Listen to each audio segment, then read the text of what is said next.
What's up, guys? It is October 12th, 2:26 p.m., and this is the crypto newsletter. And the title of this one is Prepare for a Disorderly Transition. I was thinking the other day that we're at a critical point.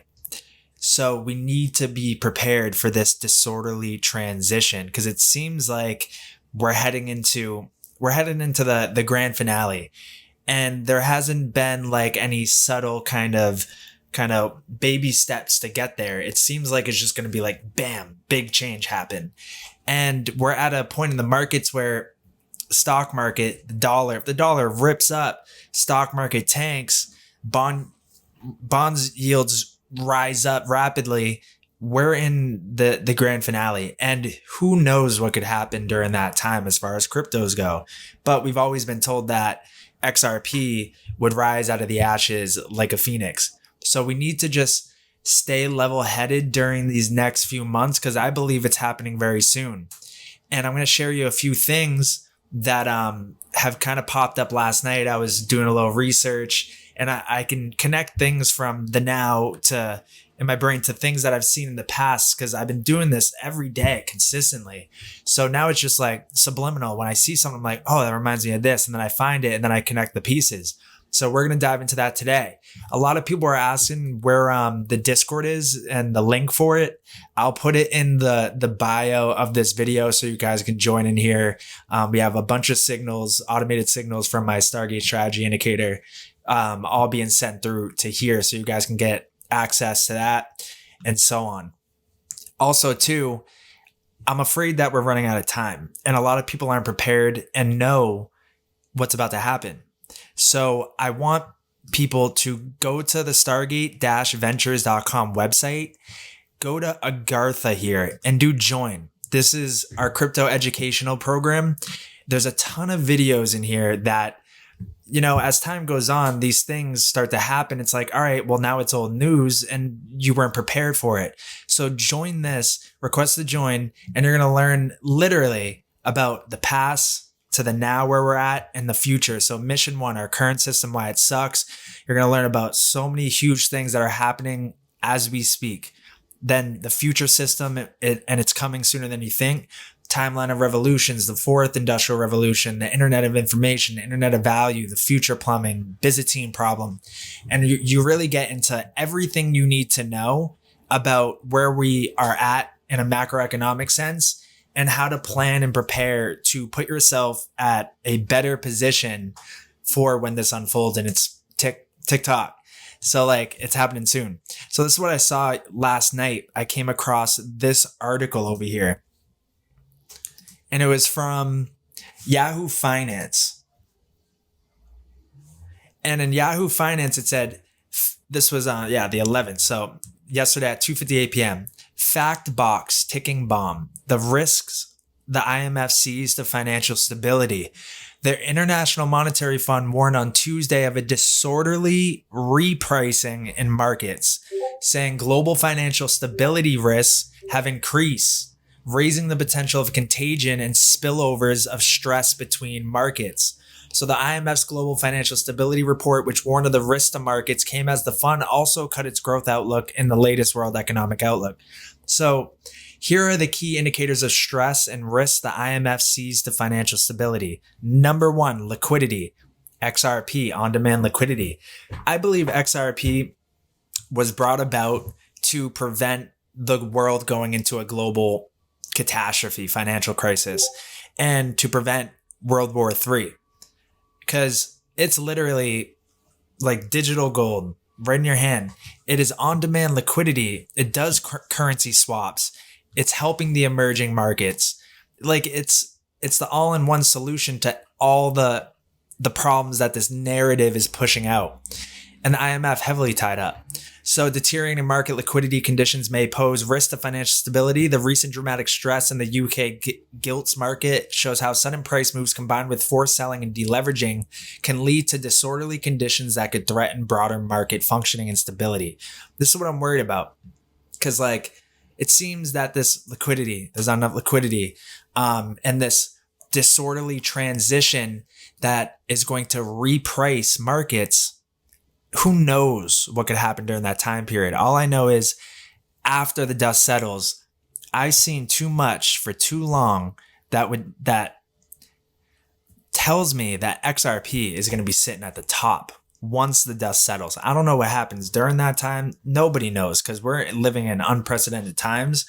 But I do know, after everything I've seen, that XRP will be sitting at the top, as well as XLM. So that's what I saw. And when I saw the disorderly repricing in markets, it reminded me of like ESG, the push to the green transition, and how I believe that the SEC I believe that there's going to be a repricing of companies across the world based on the ESG guidelines. And I thought that this is what they were signaling to. And then I remembered in like September, I was reading late at night, I was reading some report that said that like the time is now. We got to hurry up and do this transition. Who cares if it's disorderly? And then I was trying to find it. I can't believe I found it, but it's actually right here. But I'm going to first jump into this one because January 11th, 2022, World Economic Forum, Davos Agenda 2022, Global Risk 2022. The disorderly net zero transition is here and it's time to embrace it. So it talks about the Davos Agenda. All right. So has climate action failure as the number one risk over the coming decade. The most documented risks associated with climate action failure are physical risks, such as increasing the frequency and severity of severe weather. Undoubtedly, the climate crisis is the biggest long-term threat facing humanity. Talks about how the risks linked to the transition to a net zero future are getting more attention. A disorderly transition would exacerbate these risks, impacting the ability for organizations to conduct business, causing economic volatility and destabilizing the financial system. So this came out yesterday, October 11th of this year, but this came out, I believe it was January 11th of 2022. So about a full, 10 months? Same kind of message. The net zero transition, more urgency, more agency. Governments have woken up to the need for urgent and aggressive action with the announcement of various ambitious emissions reductions targets during COP26. The need for more urgency is emphasized by the shift to shorter term targets such as halving emissions by 2030 to achieve net zero by 2050. It's talking about the Paris Agreement, all that stuff. There are only 8 years left in this decade, and unless governments and businesses quickly take tangible and effective climate action in the next 12 to 18 months, there will be pressure to rush through actions later in the decade, potentially with a raft of new policy and perhaps harsh economy-wide interventions to meet their deadlines. So the next 12 to 18 months is back in January. So by the middle of 2023, here's the theory. If we have not gone through the climate transition by the middle of 2023, which is perfectly aligned with the Fed now, the Federal Reserve launching their 24/7 instant payments by the middle of 2023. If we don't see a transition by that point, then we're going to see a disorderly transition, and we're going to see it in the latter half of this decade, maybe 2027 to 2030. And it's going to be brutal. It will definitely be brutal. Hopefully they can figure it out because it's going to happen. We can see the writing on the wall. It's going to happen. So hopefully it's not something that's disorderly that just damages and just totally ruins a whole majority of the population, because the majority of the population isn't seeing what's going on right now. And that's why I want to get this stuff out here. There are only 8 years left. Okay. So perhaps the introduction of economic drivers such as mechanisms to establish an effective carbon price will be an important step. And then I come across things, and now I'm going to connect that to something else that I did a month back. Will be an important step. Following positive developments of COP26, we have now a clear accounting guidance for emissions trades between countries. It took 6 years of discussion, but the Paris Rulebook guidelines for how the Paris Agreement is delivered was finally agreed in Glasgow. Talks about establishes a framework for countries to exchange carbon credits through the United Nations and will give market access to all countries that want to attract green investment through the global carbon market. The changes will require the introduction of new economic policies and fresh regulations that affect not only supply side, but also influence demand destruction for carbon intensive goods and services. Talking about moving away from low carbon technologies and rolling out new building regulations. So is a disorderly net zero transition inevitable? The fear is that a late and rapid policy shifts like those listed above will leave businesses and societies with little time to adapt and cause deep disruption. It will also provide less time to develop and finance the necessary green infrastructure and technologies. Emissions reductions may even have to become deeper to stay on course to achieve these targets. Instead of experiencing a smooth transition to net zero, we risk a chaotic or disorderly transition. Like in other industrial revolutions, whole industries may disappear if their business models are incompatible with a net zero future. Of course, a disorderly transition will likely hit carbon-intensive sectors, and then we can go on. But a disorderly transition will have far-reaching economic and social implications. The current energy price spikes are just the tip of the iceberg, and then we can keep going here. But basically what they're saying is, like, it's a call to action to everybody at the World Economic Forum to seize the moment, basically. And the biggest risk is inaction. The risk of a disorderly transition cannot be used as an excuse to slow the journey to net zero. To the contrary, the longer we wait, the more likely we'll face a disorderly transition. And if we fail to act, the damage caused by unabated emissions and ultimately the long-term consequences of climate change will be even more cataclysmic than the potential transition risks. Just looking at it through a financial lens, the world economy could lose up to 18% of GDP, if not taking action on climate change. Although a disorderly transition appears inevitable, it's not too late to smooth out the journey. Governments and businesses can still make bold steps to assess the risks they face.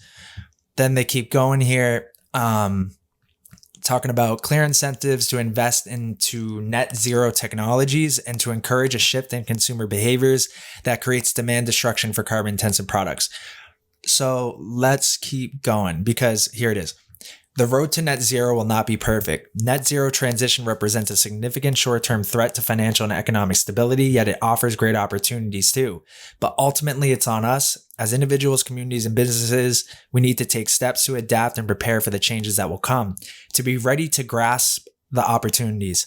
Hopefully, governments will create a smooth and orderly transition to net zero, but it's best to be prepared and for all of us to strap in for a bumpy ride ahead. That was earlier this year. And now what we're seeing, and then we saw what the IMF was saying about a disorderly transition with a repricing of markets. And then we saw in this about the biggest thing is they're trying to figure out, where was it? I think it was right here. Here it is. So the introduction of, such as mechanisms to establish an effective carbon price will be an important step, along with establish a framework for countries to exchange carbon credits through the UN, and will give market access to all countries that want to attract green investment through global carbon market. So if you haven't already, go to my YouTube page and then look at, or you can listen to, it's the IMF Climate Coin. I'll put it in the bio, but IMF Climate Coin. And it talks about, and I'll pull it up here now. There's like a 3-part series to it. And I'll sum it up for you, because basically they are looking to create a new kind of digital coin, the IMF, that is fixed to the price of 1 ton of carbon. Introduces a carbon coin inspired by a conceptual framework designed by this guy. The need for an IMF climate stable coin has become even more pressing. So if you haven't already watched that video, because the connections are there, but then we go to, so the IMF, the UN, they're all tied up together. And then we go to Zanj. It's like the connections. Zanj.com will develop a carbon credit solution on the XRP ledger. Zanj.com, a sustainably run securities exchange operated in partnership with none other than the United Nations, announced today that it will develop a carbon credit solution on the carbon neutral XRP ledger. It's working hand in hand with the UN development system, focusing on African market infrastructure solutions for carbon markets and to contribute to the sustainable development goals. It's preparing the launch of the implementation of its voluntary carbon credit infrastructure to channel carbon credit offsets. And Zanj will develop a carbon credit solution on the XRP ledger for the issuance of tokenized carbon credits in accordance with the standards set by the leading industry working groups like the Interwork Alliance, Global Blockchain Business Council, and so on. So putting those connections together, you can see that the number one thing that they were saying was in January of this year, the World Economic Forum is important to establish mechanisms to establish an effective carbon price. And I believe I know what the price was. In that YouTube, go to and watch it. They say they want to fix it at $100. So right now it's around like $2 to $10, the price of a ton of carbon, but they want to fix it to $100. So they're going to reprice a ton of carbon to this new the stable coin that will be priced at $100. And then we see here, establish a framework for countries to exchange carbon credits through the UN will give market access to all countries that want to attract green investment through all the carbon markets. Then you got Zanj, who's in partnership with the United Nations, that is building their carbon credit solution on the XRP ledger for carbon credit offsets, issuance of tokenized carbon credits, right? So this green transition has everything to do with XRP. So now let's go to, because we've read all this, and then we went through that, then we made the connections over there. So right here, September 2022, not too late, confronting the growing odds of a late and disorderly transition, September 2022. Central banks and supervisors network for greening the financial system.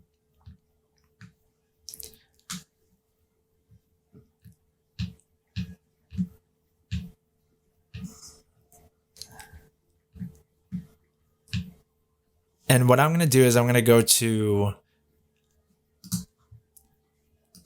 just going to type in some keywords, see what we can find. Because I remember coming across some, but it was so long ago. It seems like so long ago, but it was just September.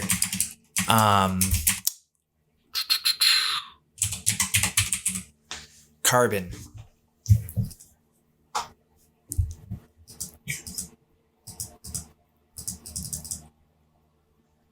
So introducing a carbon tax, new technologies. So even with carbon pricing in place to keep fossil-based energy expensive, the transition away from fossil fuels to alternative energies and new technologies cannot happen without a major reallocation of capital to fund more efficient energy use, storage technologies, and adapt a higher share of renewable in the energy mix. The green transition, without which is a green transition is just not possible. In this regard, has leveraged its members' experiences and has set out some key considerations to enhance market transparency and develop market incentives to unlock new efficient tools for financing the transition. Finally, and as previously mentioned, although an abrupt transition to net zero is the most preferable option to ensure we reach our climate goals, they want it. They just said preferable is the most preferable. They want it to be abrupt. The economic and social costs that this implies could disproportionately impact certain parts of the population. Targeted government measures are keen to limit the inequalities while also incentivizing changes in consumer preferences. The current energy price crisis puts the world economy at a crossroad. On the one hand, it may have significantly heightened the risk of a disorderly energy transition, or at least a significant delay thereof, and is putting the entire transition at risk with immense environmental and economic costs. Without readily available green replacements, abrupt price increases, and the resulting rapid shutdown of carbon-intensive energy sources puts energy security at risk and cause all this stuff. At the same time, an abrupt and immediate replacement of fossil fuels with renewable sources of energy is not as easy and cheap as a pre-war orderly transition scenario would have implied. So on the other hand, the increase in the market price is an opportunity to accelerate the energy transition. It means that the return on renewable energy is significantly higher than it was. So let's see, we're on this trend. Important insights into where we are on this transition pathway. and what we can do to reverse the course back and ensure we transition to net zero. The key resides on the design of appropriate pricing mechanisms to discourage fossil energy consumption and making low carbon energy sources more competitive via research and investment in renewable technologies. Accompanying policies to protect the most vulnerable, well-designed communication about the need to internalize social costs of carbon-intensive energy, as well as a certainty about the carbon pricing path, are essential. So they're talking about the design of appropriate pricing mechanisms. And then we're talking about the IMF with a disorderly repricing of markets. They could cause the crash. They could let it all go. And then they could say, hey, we need to go. And then bam, the switch. And it's a repricing based off of how much carbon emission that you let off. I'm not like an expert on carbon, to be honest, but that's how I see it unfolding. It's just how I see it. Then we have, so all those are aligning. So we got to be prepared for the disorderly transition. I don't care if XRP crashes all the way back down to 30 cents, goes up to $1, goes up back down to 10 cents, goes to $5. I am holding that on my ledger because it's cybersecurity month, and just like all these tests about cyber attacks and things like that, I know where this is going to be at the end of the day. XRP, sky high. So I'm just going to put it on the ledger and just know that what I hold is going to be the bailout of when the system crumbles, because the price you see today is nothing. Like that, it's going to change. And that's going to be it. You're either in or you're out. So let's keep going because something huge is happening. And this was back on August 14th, 2022. So about like 2 months ago. So it says China bans all paper gold trading. So merchant banks have 2 months to close all positions. So in about 2 days, all of China's merchant banks need to close out all their paper gold trading positions because the manipulation from JP Morgan and all these big investment banks to manipulate the price of physical gold and physical silver with the paper derivative of it, so China, these BRICS countries don't like that. So they're banning paper trading of gold, silver, and Russia got banned from LIBMA, and now they're starting the Moscow World Standard. So this is all going into play because we're about to see the true real value of gold and silver, I believe, when this happens. Because if we go to here, watching China and Europe, I don't think this is what I was looking for. This is what I was looking for. Russia wants their own gold spot price, the Moscow World Standard. The Eastern world continues moving against Western world commodity price discovery market systems, as Russia plans a new gold price and silver price discovery alliance proposing its own international standard of precious metals exchange, dubbed the Moscow World Standard. The MWS would have Eurasian Economic Union partner nations such as Russia, Belarus, Armenia, Kazakhstan, and it aims to add major gold and physical precious metals trading nations like India, China, Peru, Venezuela, the BRICS Plus, and other countries in both South America and Africa where precious metals are mined.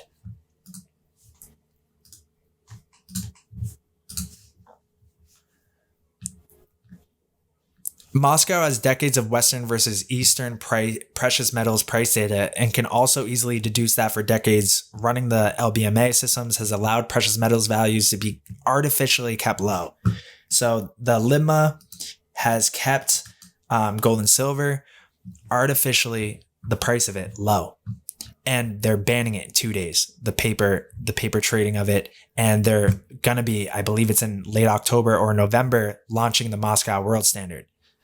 So with new Eastern driven price discovery exchange, Russia believes it can break up the monopoly of the LIBMA, which alongside the CME Group's COMEX, you just gotta wait till my next video about a crypto conspiracy, because wait until I show you. This all plays into each other. COMEX futures market remains some of the world's most influential gold, silver, platinum, palladium price discovery influencing markets. So here we have the majority precious metals producing nations of the world possibly setting up their own price discovery cartel to take on the long-standing LIBMA. So this is happening. And I believe that when this all unfolds, and it's the start of it is in a couple days, that we are going to see something happen in the system. Bitcoin's been too quiet. The stock market is at a crucial level. The dollar is sky high. Something is going to break here. And it's funny because out of all cryptos, there's been a couple, but like XRP has been a clear outperformer, and over a lot of things like stocks, other cryptos, commodities. It's just been like one of the best performing assets of like the past couple months here. So it seems like they're smelling something, right? Or people are seeing kind of these connections or like insiders, whatever it may be. But keep in mind also too, in November, Ripple Swell Global Conference, discovering real value, I believe. I think I showed it in my last video, but this is all playing a role. So with the disorderly transition, with the banning of paper trading for the BRICS countries to the Moscow World Standard, this is all getting ready to unfold as we speak. Then I have some more things, but I'm going to share that in a separate video because it doesn't apply to what the topic of this video is. If you haven't already, in the bio, first off, subscribe. But if you haven't already, go into the bio of the YouTube. There'll be a link for the Discord, as well as if you want to get going on Agartha, it'll be in the bio as well too. You can just click on that and request to join. So that is it. So prepare yourselves mentally, physically, spiritually for this disorderly transition, because all the signs are pointing to that it's going to happen, and it's going to happen soon. So